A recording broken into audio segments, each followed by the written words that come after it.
Bom dia, boa noite ou boa tarde, meus caros alunos. Aqui é Abraão Lincoln, seu professor de História, mais uma vez em um encontro do ensino remoto emergencial em decorrência do Covid-19. Dando continuidade à nossa aula, na disciplina de História, nós vimos no último encontro a Revolução Gloriosa. E vocês se lembram, meus alunos, por que essa revolução que aconteceu na Inglaterra no século XVII tem esse nome? Pensem, Revolução Gloriosa porque não derramou uma gota de sangue. Foi uma revolução que aconteceu de forma pacífica, ordeira, mansa e tirou o poder do rei e deu para o parlamento, construindo assim uma monarquia parlamentar constitucional. Nós vimos a participação de Oliver Cromwell para isso e... Enfim, isso é um breve resumo do que vimos na aula passada.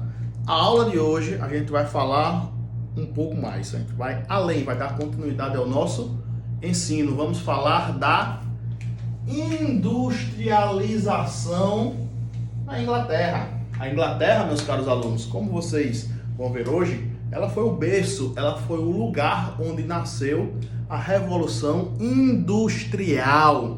E esse é o objetivo da aula de hoje, vocês entenderem quais eram os elementos que tinha naquele lugar, naquela época, para fazer essa revolução que alterou os rumos da humanidade.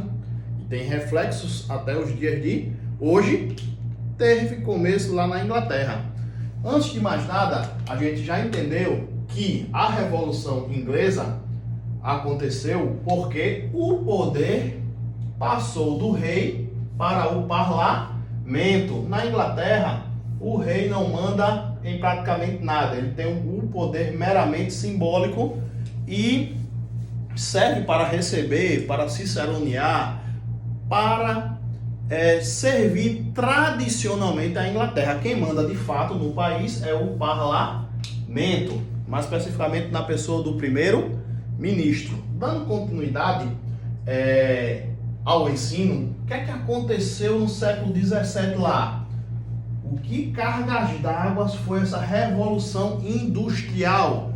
Revolução Industrial, meus amigos, entendam que foi quando máquinas começaram a fazer o trabalho dos seres humanos, começaram a substituir os homens nas suas tarefas.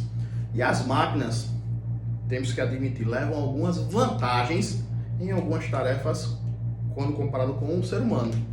Máquina não come, máquina não dorme, máquina não se cansa. Enquanto tiver alguém manuseando ela, não deixando ela travar e alimentando ela com a sua fonte de energia, que nessa época não é energia, a energia na época que nós estamos falando era o vapor. O vapor foi a primeira forma de combustível de alimentar as máquinas. Depois, vamos ver ao longo das nossas aulas, chegaram outras fontes de energia. Mas de plano, de começo e de cara, nós vemos que as máquinas levam algumas vantagens quando comparada com os seres humanos. E nesse momento, foi lá na Inglaterra que essas máquinas começaram a surgir.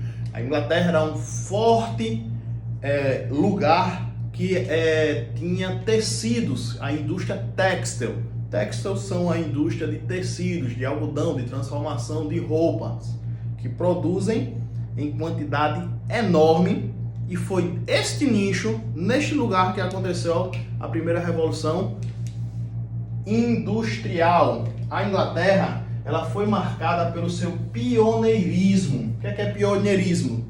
É fazer na frente, é fazer primeiro do que todos os outros países. Lá houve um somatório de elementos que aconteceram para fazer isso acontecer.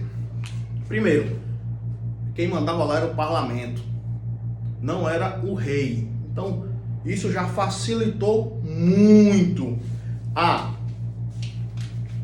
financiamentos, pegar dinheiro com os bancos para começar as pequenas indústrias que naquela época eram manufaturas, produções pequenas, rudimentares, mas que já havia uma divisão de trabalho, que já havia um germinal intento de produzir em larga escala. Lá também havia o parlamento por trás, associado a esses bancos e associado à manufatura. E o que é que acontecia dessa união, meus amigos? Aconteciam que portos eram criados, que estradas eram abertas, que vários canais que facilitassem a produção, circulação e consumo destas mercadorias acontecia como 2 mais 2 é 4, de uma forma simples, sem burocracia. Tudo era formatado para a produção aumentar exponencialmente. E o que é que eles tinham que outro país não tinha? Mercado consumidor. O que eles produziam, eles vendiam. Para onde? Para a América, que era um país imenso e que tinha acabado de ser descoberto. Para suas inúmeras colônias que precisavam vestir, comer, morar. E para a Ásia.